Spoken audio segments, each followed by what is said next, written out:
ओम शांति। 16 दिसंबर 2022 के महावाक्य हैं, मीठे बच्चे, बाप को और चक्र को याद करो। मुख से कुछ भी बोलने की दरकार नहीं, सिर्फ इस नर्क से दिल हटा दो तो तुम एवर निरोगी बन जाएंगी।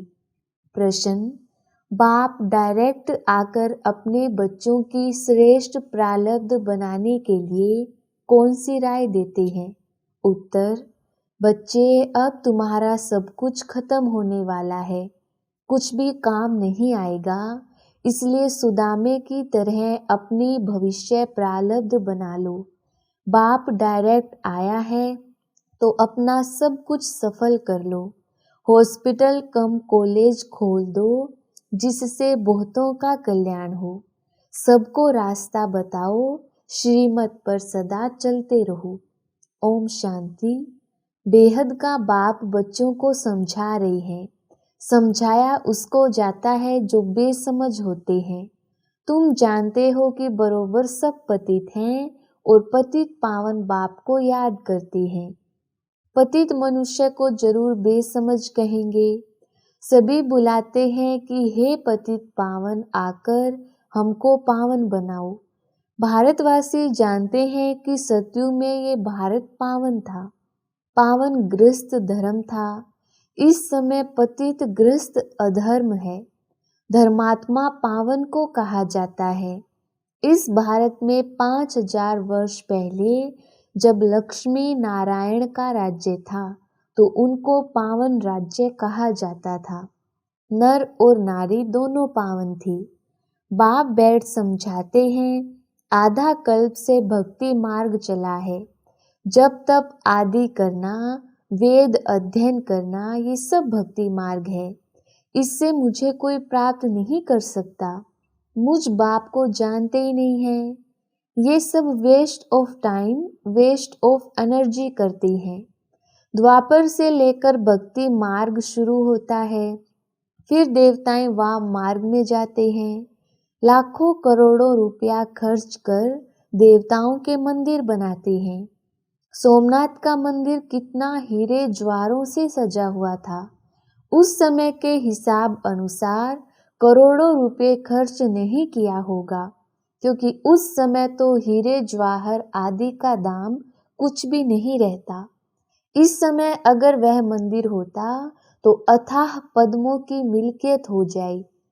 अब बाप समझाते हैं, मीठे बच्चे, वेद शास्त्र अध्ययन करना ये भक्ति है, उसको ज्ञान नहीं कहा जाता।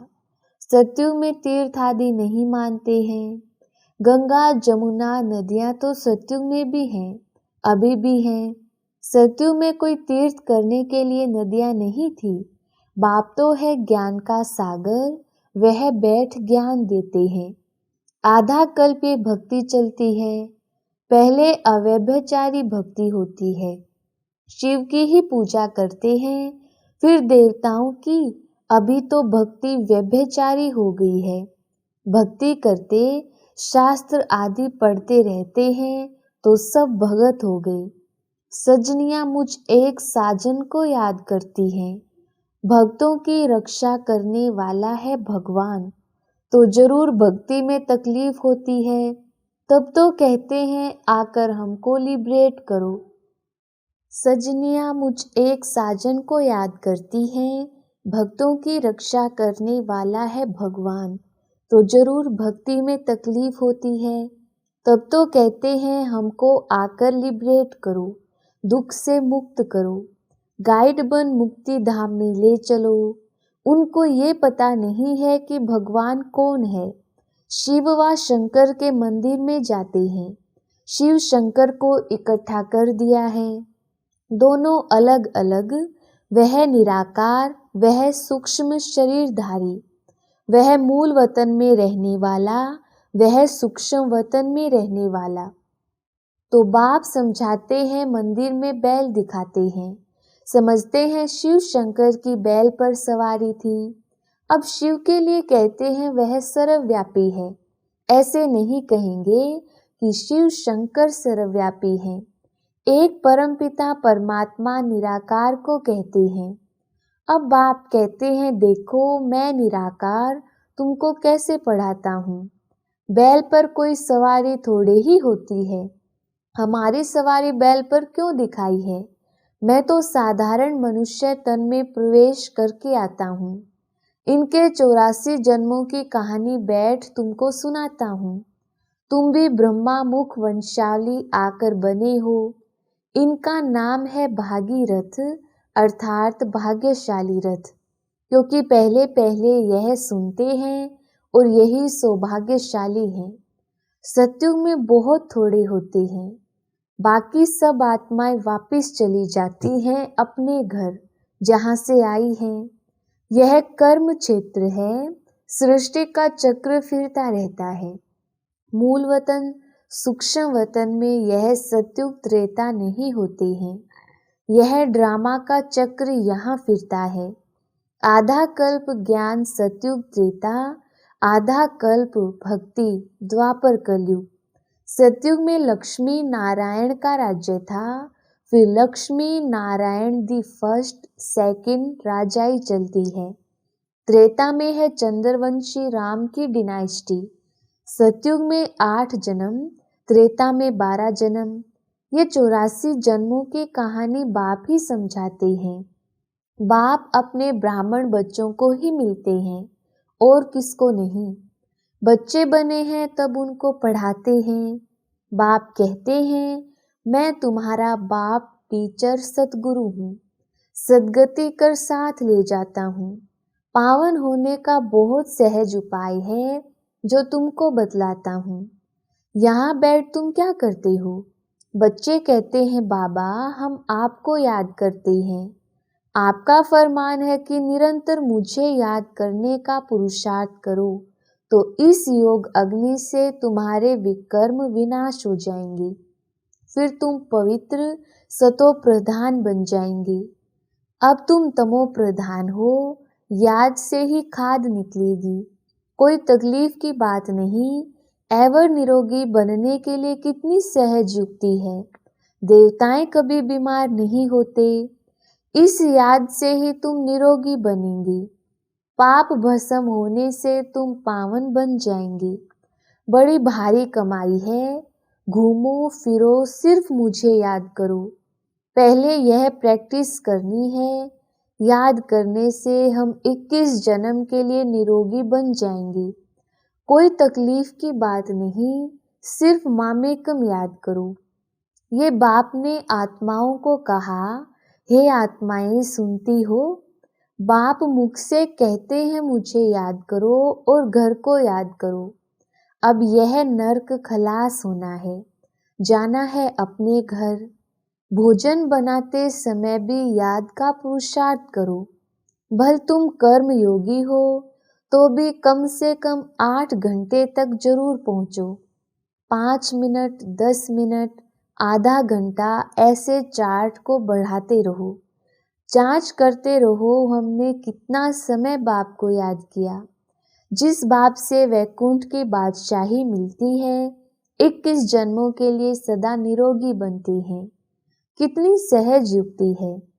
चक्र का नॉलेज समझाया है कि चोटी ब्राह्मण, देवता, क्षत्रिय, वैश्य, शूद्र, यह चक्र याद करना है। बीज और झाड़ को याद करो। अभी तुम जानते हो एक धर्म की स्थापना हो तो दूसरे धर्म विनाश हो जाएंगे।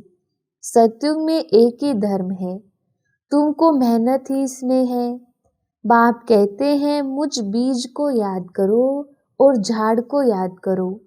स्थापना, विनाश और पालना ये है बहुत सहज।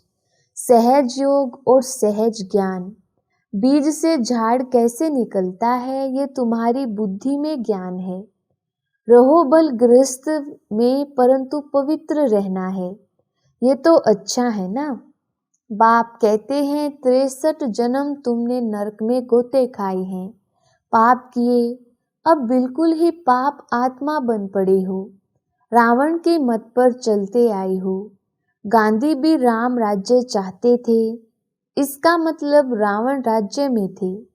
मनुष्यों की बुद्धि कितनी मलिन हो गई है, कुछ भी समझते नहीं है। स्वर्ग कब था किसको पता ही नहीं है। लक्ष्मी नारायण को 5000 वर्ष हुए हैं, ये किसको मालूम ही नहीं है। सत्यु की आयु लाखों वर्ष कह देते हैं। आधा कल्प है ज्ञान, आधा कल्प है भक्ति। फिर जब पुरानी दुनिया हो जाती है तो आता है वैराग्य। इस नरक से दिल हटा देते हैं। तुम यहाँ बैठे बहुत कमाई करते हो। बाप कहते हैं तुम चक्रवर्ती राजा बनते हो। यह तुम्हारा अंतिम 84वां जन्म है। विनाश सामने खड़ा है। मृत्यु लोक का विनाश, अमर लोक की स्थापना हो रही है। अमरनाथ बाबा से हम सत्य नारायण बनने की सत्य कथा सुन रहे हैं। है एक कथा, शास्त्र आदि कितने ढेर बनाए हैं। करोड़ पद्म रुपये खर्च करते हैं सब झूठ। बाप सच बताए सचखंड की स्थापना करते हैं। कितना अच्छी रीति समझाया जाता है। कैसी भी अबलाएं गणिकाएं अहिल्याएं उस स्वर्ग का मालिक बन सकती हैं। तुम्हारे पास अभी क्या रखा है? अमेरिका में क्या है? बड़े बड़े महल हैं, वह तो अभी गिरे की गिरे। स्वर्ग में तो अकीचार धन था, यहाँ तो धन है ही नहीं। अमेरिका के व्हाइट हाउस को क्या लूटेंगे? कुछ भी रखा नहीं है।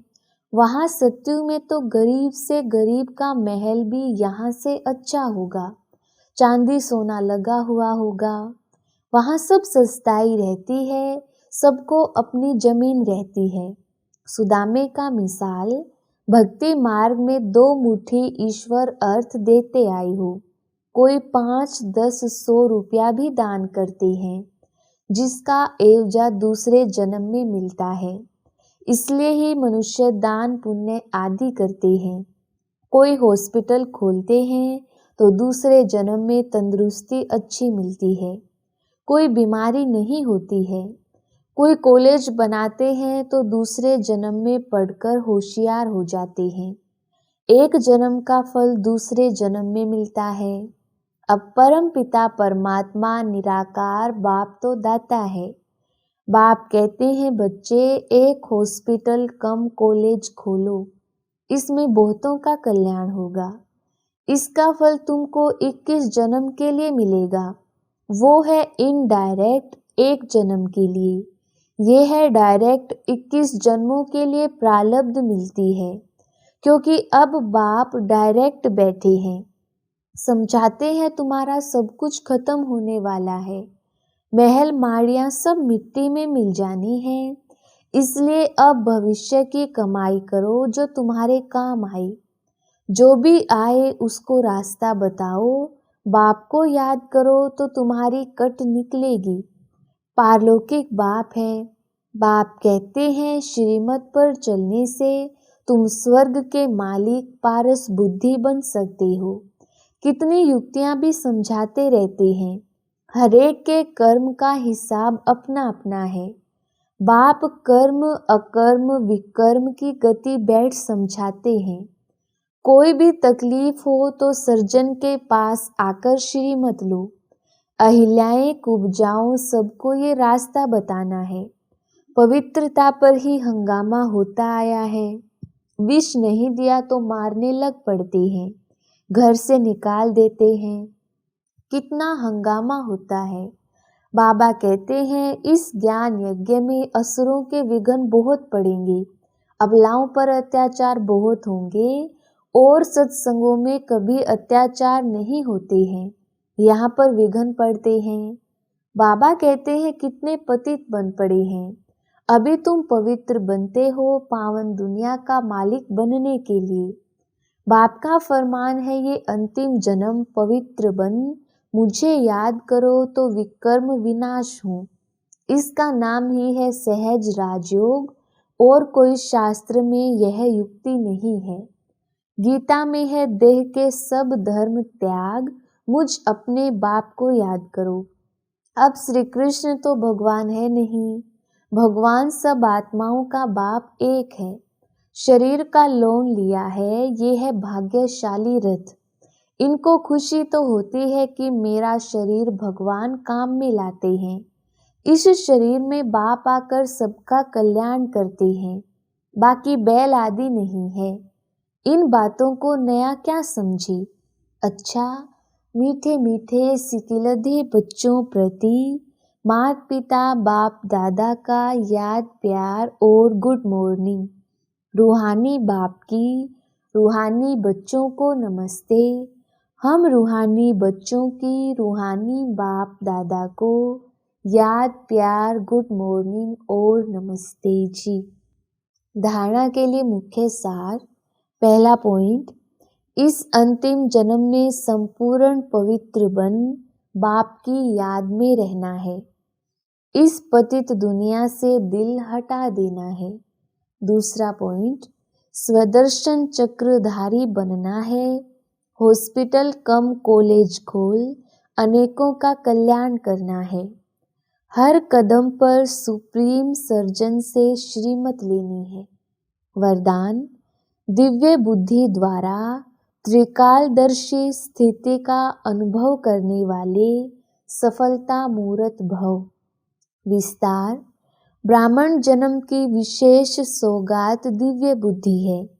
इस दिव्य बुद्धि द्वारा बाप को, अपने आप को और तीनों कालों को स्पष्ट जान सकते हो। दिव्य बुद्धि से ही याद द्वारा सर्व शक्तियों को धारण कर सकते हो। दिव्य बुद्धि त्रिकालदर्शी स्थिति का अनुभव कराती है। उनके सामने तीनों ही काल स्पष्ट होते हैं। कहा भी जाता है, जो सोचो जो बोलो आगे पीछे का सोच समझ कर करो। परिणाम को जानकर कर्म करने से सफलता अवश्य होती है। स्लोगन, यथार्थ निर्णय देना है तो रूहानी फखुर द्वारा बेफिक्र स्थिति में स्थित रहो। अच्छा, ओम शांति।